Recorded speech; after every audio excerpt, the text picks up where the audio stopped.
हाँ बच्चों, K. N.. Maurya classes में आप लोगों का स्वागत है। हम लोग क्लास 10th में आज ओरिजिन ऑफ लाइफ का कुछ हिस्सा दूसरे पार्ट में पढ़ेंगे। पहले में स्टैने मिलर के प्रयोग से पुष्टि हुई थी ओरिजिन ऑफ लाइफ की। अब इसमें कई वैज्ञानिकों ने अपने मत दिया है जीवन की उत्पत्ति के परिप्रेक्ष्य में, जिसमें सबसे पहले वैज्ञानिक सिडनी फॉक्स ने अपने एक्सपेरिमेंट प्रयोग द्वारा कोइसरवेट्स या माइक्रोस्फीयर्स सेल लाइक स्ट्रक्चर उसका जैसी संरचना को निर्मित किया और बताया कि प्रथम जीव की उत्पत्ति आज सागर में इसी प्रकार हुई होगी। दूसरे वैज्ञानिक आते हैं डेविड रूहल का मत। इन्होंने मिलर के प्रयोग की पुष्टि की और बताया कि आजकल के वातावरण में फॉर्मल्डिहाइड, अमोनिया, मीथेन और जल उपस्थित थे। आज के वातावरण में, वायुमंडल में, अंतरिक्ष में ये उपस्थित हैं। इससे साबित होता है कि प्रथम जीव की उत्पत्ति इन्हीं से हुई होगी। और तीसरे वैज्ञानिक डॉक्टर हरगोविंद खुराना आते हैं। प्रथम वैज्ञानिक हैं जिन्होंने सबसे पहली बार डीएनए अणु का संश्लेषण किया था। आर्टिफिशियल कृत्रिम रूप से 77 जोड़े न्यूक्लियोटाइड्स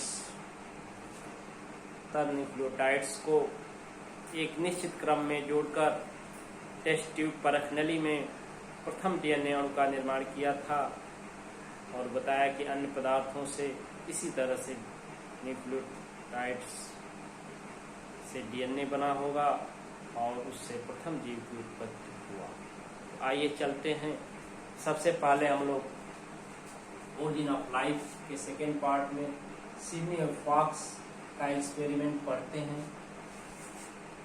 इन्होंने सबसे पहले अमीनो अम्ल के मिश्रण को लिया, मिक्सचर ऑफ एमाइनो एसिड, और अमीनो अम्ल के मिश्रण को लेकर उसको 90 डिग्री सेल्सियस तापक्रम पर गर्म किया, 90 डिग्री सेल्सियस तापक्रम तक गर्म किया। और गर्म करने के बाद देखा कि protein like complex molecule, protein जैसे जटिल अणुओं का निर्माण हुआ।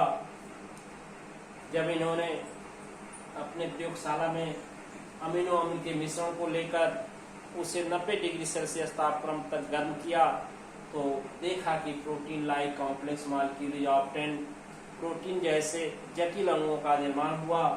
अब इन प्रोटीन जैसे जटिल अणुओं को इन्होंने जल में गर्म किया, जल में लेकर के गर्म किया और गर्म करने के बाद उसको पुनः ठंडा कर दिया। गर्म करने के बाद क्या किया? ठंडा किया। और ठंडा करने के बाद इन्होंने देखा, क्या पाया? ऑप्टेन सेल लाइक स्ट्रक्चर, क्या पाए? कोशिका जैसी संरचना पाए। इसी को इन्होंने कोइसरवेट या माइक्रोस्फीयर्स कहा। जैसा कि देख रहे हैं, प्रोटीन है और ये जल के अणु हैं। इसमें न्यूट्रिएंट, पोषक पदार्थ, पौष्टिक पदार्थ मिले और इससे ये सेल लाइक स्ट्रक्चर फॉर्म हो गए मिलकर के। इसी को कोइसरवेट उन्होंने कहा। और कोइसरवेट प्रथम कोशिका के रूप में आज सागर में इससे जीव की उत्पत्ति हुई होगी। ये मत है सिडनी और फॉक्स और इसका एक्सपेरिमेंट। तो दूसरे वैज्ञानिक रहे ओरिजिन ऑफ लाइफ में सिडनी और फॉक्स। पहले वैज्ञानिक आपके स्टैने मिलर ने रहा, दूसरे सिडनी और फॉक्स। तो कोइसरवेट या माइक्रोस्फीयर के निर्माण को बताने वाले सिडनी और फॉक्स हैं। फिर पुनः इनके प्रयोग को जान लीजिए। इन्होंने अपने प्रयोगशाला में सबसे पहले अमीनो अम्ल के मिश्रण को लेकर, विभिन्न प्रकार के अमीनो अम्ल को लेकर जल में गर्म किया 90 डिग्री सेल्सियस तक। और उसके बाद गर्म करने के बाद देखा कि प्रोटीन जैसे जटिल अणुओं का निर्माण हुआ। और इन प्रोटीन जैसे जटिल अणुओं का यही प्रोटीन लाइक स्ट्रक्चर है। इनको जल में लेकर गर्म किया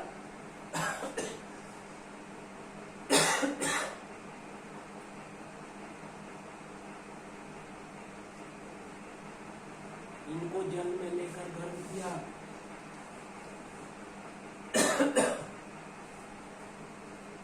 और गर्म करने के बाद देखा कि सेल लाइक स्ट्रक्चर, कोशिका जैसी संरचना प्राप्त हुई। इसी को सिनियोफॉक्स ने कोइसर्वेट या माइक्रोस्पियर्स की संज्ञा दी। अब दूसरे वैज्ञानिक आते हैं। अब इसी कोइसर्वेट से बच्चों सिनियोफॉक्स ने coacervate cell like membranous structure form किया। यही कोइसर्वेट मेम्ब्रेनस कोशिका के झिल्लीवत संरचना जैसी बनाई और इनमें ईस्ट लाइक रिप्रोडक्शन, इस कोइसर्वेट में जो सेल लाइक मेम्ब्रेनस संरचना बनी, कोशिका जैसी झिल्लीवत संरचना बनी, उसमें ईस्ट जैसे जनन क्रिया, ईस्ट में जैसे जनन होता है उसी तरह से इसमें ईस्ट लाइक रिप्रोडक्शन, ईस्ट जैसे जनन की क्रिया पाई गई, अर्थात उससे उसी तरह की। अब अगला है डेविड वुअल का मत। ये प्रथम वैज्ञानिक है जिन्होंने 10 दिसंबर 1969 में मिलर के प्रयोग की पुष्टि की। जो स्टैनले मिलर ने प्रयोगशाला में प्रयोग किए थे उससे सहमति जताई और उसकी पुष्टि की, और इन्होंने बताया और सिद्ध किया कि आदि काल में बने जो फॉर्मल्डिहाइड, मेथेन, अमोनिया और जल के अणु बने थे वो आज भी वायुमंडल में अंतरिक्ष में विद्यमान हैं और संभवतः इन्हीं से प्राथमिक जीव का निर्माण हुआ। प्रथम जीव की उत्पत्ति इन्हीं फॉर्मल्डिहाइड, अमोनिया, मेथेन और जल के अणुओं से हुई थी। ये जो है डेविड वुअल का मत है। तीसरे वैज्ञानिक आते हैं डॉक्टर हरगोविंद खुराना का प्रयोग। इन्होंने अपने प्रयोग में प्रथम वैज्ञानिक है जिन्होंने 1968 में 77 न्यूक्लियोटाइड